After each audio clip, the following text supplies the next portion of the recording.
Next up,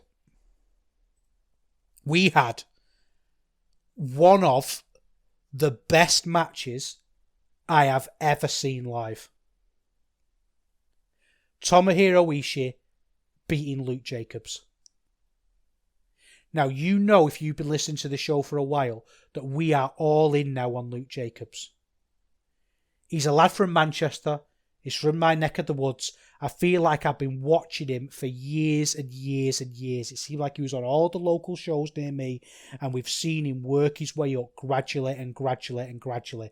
And we've put challenges in front of his way every time. We've said, okay, you've had your great tag team, but you're on your own now. Can you manage on your own and start having singles matches? He could do it. Can you now start having great matches? He's had great matches. And we were just on this ride now just to see how great he could become. And you could not pick a better opponent than Tomohiro Ishii. The man who walks the ring like he's about to fall apart. He looks like his legs are just going to collapse and fall out from under him. But yet he gets in the ring and he starts wrestling and shows that he's one of the greatest wrestlers who've ever lived. And he's in there with the young, hungry Luke Jacobs. And this match was unbelievably good. Unbelievably good. The chops, the forearms, the selling from Luke Jacobs. The way, not even the way he sold being hurt himself, but the way he punched and punched and punched Ishii, and Ishii wouldn't go down, and the way he sold the frustration of that. And he had that realization that you have when you wrestle Ishii, that yeah, I might have to, I might be able to beat this guy, but I'm going to have to kill him first. The one kick outs at the end, the way they traded kicking out at one, because they're both two big barrel-chested bloody idiots who will just go and go and go and go and go. This is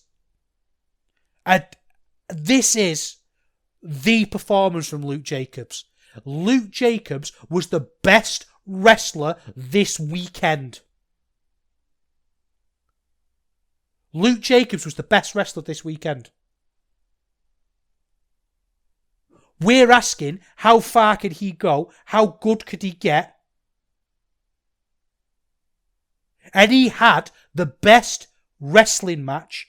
He showed to be the best wrestler when AEW put 80,000 people in an arena the next day. He's the one that we've come away from going, he's the best one. The chops he was taking, the volume of them. The lariats, the pop-up power bombs. The backdrops. The enziguris. Just two fellas knocking the living shit out of each other. Unbelievable.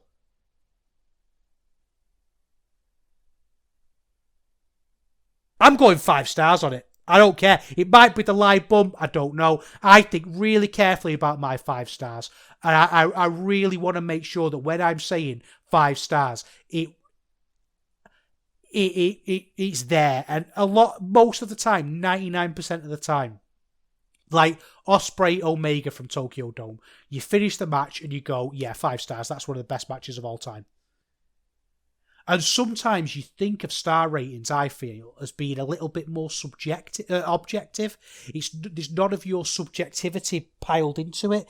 There's nothing there that you think, you kind of want to make sure that it's the right star rating. You're an accurate star rater. But I think sometimes you can give a 5-star match to an emotion that it gave to you inside. That I was on the edge of my seat the whole time, willing Jacobs to win this match. And then when them one kickouts happened and they both collapsed and we had that moment to breathe, and just looking round at the copper box and 4,000 people, and it felt packed as well, by the way. There was that worry, obviously, early on, wasn't it, that it seats like 6,000-7,000 and would 3,000-4,000 feel empty? Didn't at all. They clearly sold the tickets cleverly, so the upper bowl where I was, the hard cam side was pretty much full, and the opposite side where the Harkan one was empty, but it was loud, it was raucous, the floor was packed. Luke Jacobs is the best wrestler in the country, I think. I think he's the best wrestler in the country. And I think he's only going to get better. And I tweeted, Gado, are you watching? Like I'm some sort of football mark. But I mean it. I hope Gado gives him them black trunks. This guy's a star. Guy's an absolute star.